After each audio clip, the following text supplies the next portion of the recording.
people, if you want to read tarot, please learn how to ask appropriate questions. That's the first step. It's the first thing you got to do.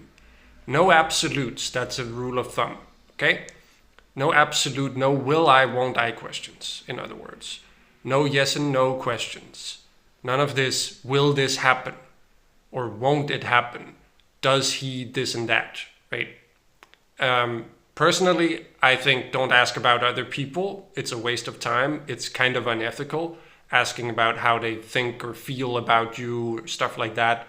It's kind of like reading their diary without permission, a little bit. If you do believe that the cards can give you actual, information in regards to that, it's kind of like invading their privacy. So don't do that. And don't ask these absolutes, will I, won't I questions. Will this happen? Won't it? Mostly it's will. But will it happen? Will we get back together? Will I get a promotion? All right, not these absolutes. Leave the question open-ended. That's how it works best. Because the tarot is not an oracle, right? Most people treat it like an oracle. Like you can just ask a question and get an answer. That's not really what you're doing if you're doing it right. Meaning if you're doing it in a way that's actually functional. Because the other thing is kind of just a parlor trick, right? Fortune telling. It's like, it's a game you play, right?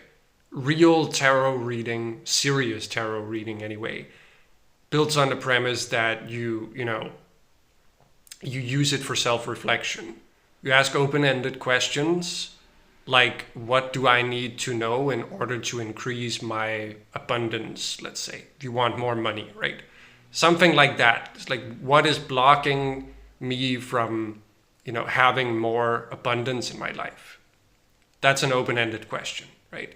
And the tarot is much better at answering those kinds of questions instead of, and think about the information that you do get, like, how is it going to help you? If you ask, will I get rich tomorrow? How is the answer going to help you? If you ask, how can I take steps to get closer to more wealth today or tomorrow, right? Whatever the case may be. That's something that the tarot can sort of help you with, right? To reflect on those questions, not to answer them. That's not the point. It's not an oracle. It's a tool, all right? That's all I wanted to say. Have fun.